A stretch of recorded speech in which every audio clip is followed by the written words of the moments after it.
Hello, in this video we're going to have a very quick look at how to use a Python script to open a JSON file, read the JSON file and then pull out specific information from that file. I had a bit of a problem recently with one of my backup data files, so my app basically creates customers, creates leases and stores cars. Now when a user does that in the app, it basically sends off a bit of data to be saved online. Now when the user's offline, it will save it to a disk in a specified format. So basically when the user then regains entry to the interwebs, it can be then uploaded. Now the problem I had is basically I had a file just like the one you can see on my screen, which was hundreds of lines long, and I couldn't make head or tail of which bits were cars, which bits were customers and which bits were leases. It was taking me ages to verify what data I had in my database was correct. Now this is just a little example of how I've set my structures up, but if you can imagine this file but times 10, with all these bits of information all over the place, not in order like they are here. So what I did to make my life easier was basically create a little Python script that ran through the file and picked me out just the customers and just the leases and just the cars, one by one, so that I could then compare it against my tables in the database. So if you're going to follow along with this, you can possibly copy something like this out. I'll probably put these in a paste bin or something to make your life easier. Now if you notice that my REST API call is the first argument, which is then split by a pipe, which then follows on to the JSON data, which is used by the server then to save it into the database. So the first step is to create a new JSON file. So it could be anything as simple as so this would be my HTTP, my URL / my API call, whatever, and then a pipe, and then your JSON data. So ID 1, Joe, logs, etc, etc, and then save that off as a JSON file. So make sure you change this file operator file type so that it is the type of JSON. Okay, and then save that wherever. I'm just dumping this on my desktop there. So on to the programming. What we're going to do is use Visual Studio for the moment to create a Python script. If you don't have Visual Studio installed, you can use idle or idle shell, whatever you prefer. I'm using Visual Studio because it's a rich IDE, and I use it for a lot of things. So I must apologise, my new project has gone off the screen, but if you click File, New Project or Control N, that'll open up your new project window. Now if you don't have this option here, you can click Open Visual Studio Installer. Now this is, I assume, providing you're using 2017. This is just the Community Edition. So if you click that, it will open your Visual Studio Installer, and then if you scroll down a bit, there'll be a Python square somewhere, and then if you click Modify and then Install, it took quite a while on my machine actually, but that's how you install Python for Visual Studio. So I'm just going to call this string getter, I guess, string stripper or stringify. So it's a Python application, and then you click OK, and now we can type Python code in. So the first thing to recognize when working with files is that most languages require additional modules to allow you access to the operating system, because it's not directly your program interfacing with the low-level directory structures and files. It's usually a module that someone else has written. I wouldn't be too fussed on writing a file opener just for this project. So what we're going to do is use an import, and what we're going to import is the OS. Now that gives us access to lots of different things, but most importantly it gives us the option to look at files. So what I'm going to do first and foremost is tell Python where to find my file. So I'm going to create a new variable called path, and then we're going to use the OS tool, os.path.join, which will essentially join my two paths together. The first path is going to be the directory path, oops, and then the second path is going to be the file itself. So if you're on Linux, it uses // like that. If you're on Windows, you have to use double backslashes. So I'm just going to type in my file path here.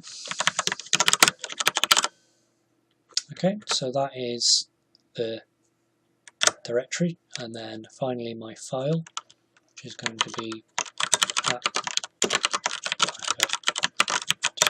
data.json.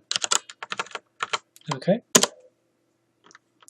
so what that will give us is basically a formatted path of where the operating system can find my file.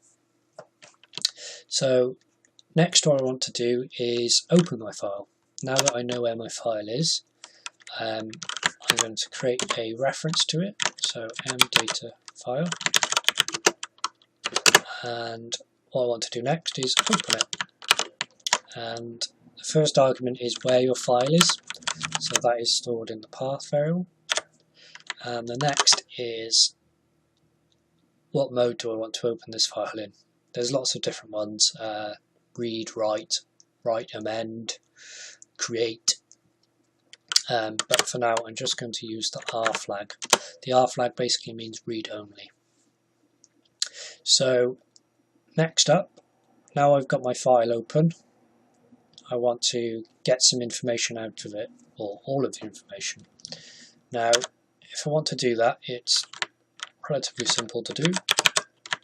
It's mdata file, and then as I was saying earlier, the reason why using Python and Visual Studio is so great is because it gives me this little box if I press Control and space, which gives me all of the options I have for my data file.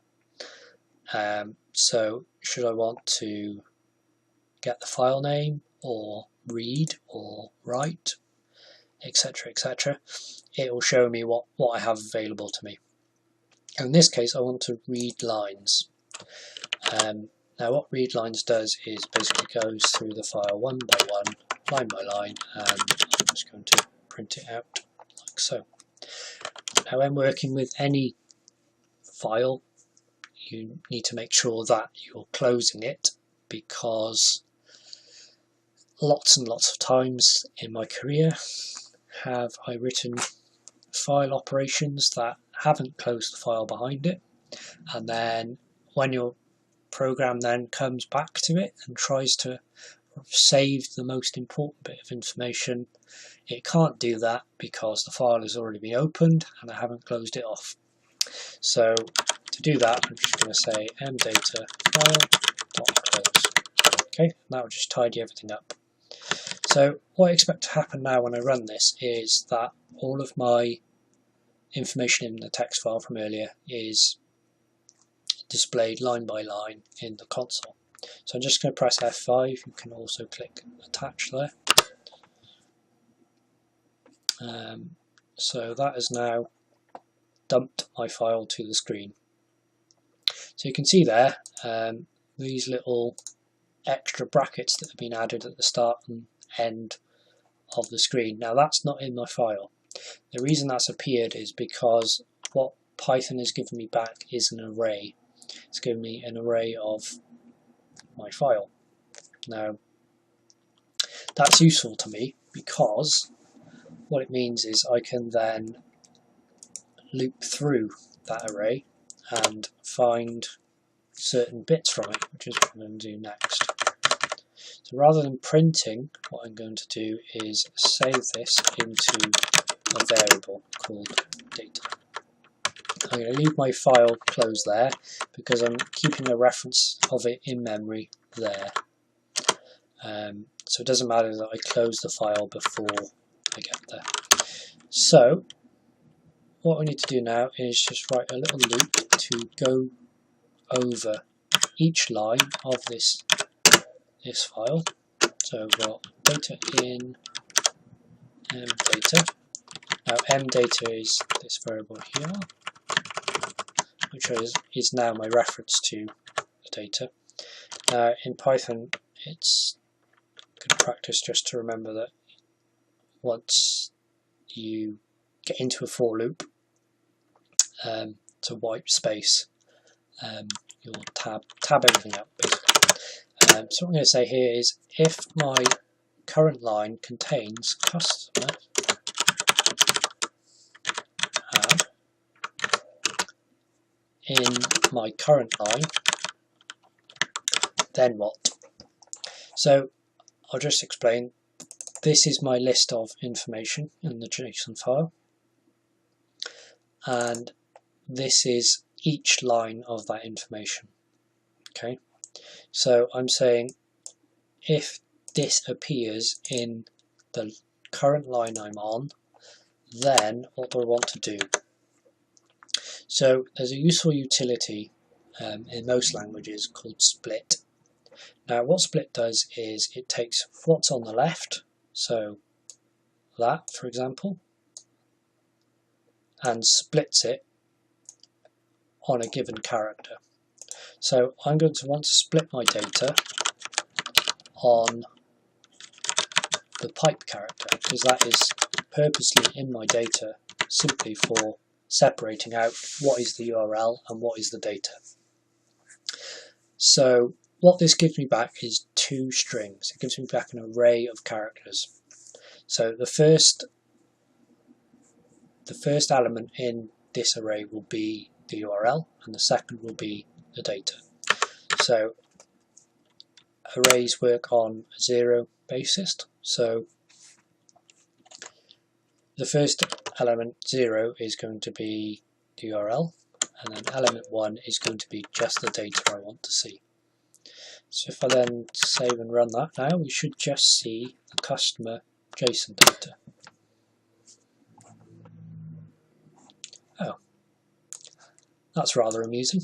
Seems I spelt spit rather than split. There we go. Okay, so there we go.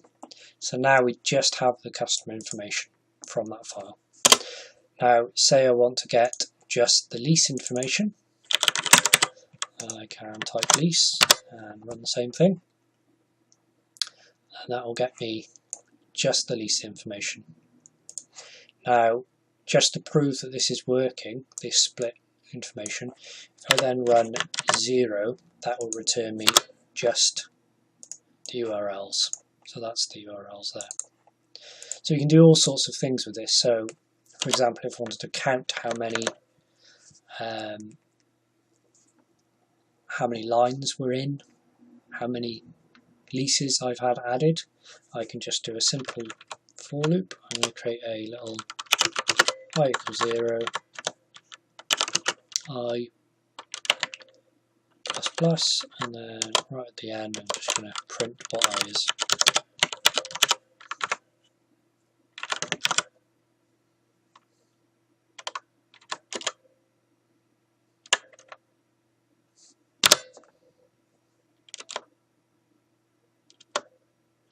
Ooh.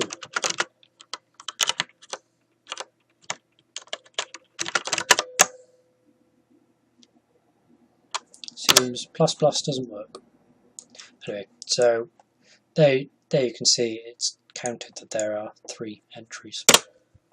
So I hope that helps anyone struggling with opening files and splitting data as well. So there you have it. Please subscribe if you want to see more of my videos.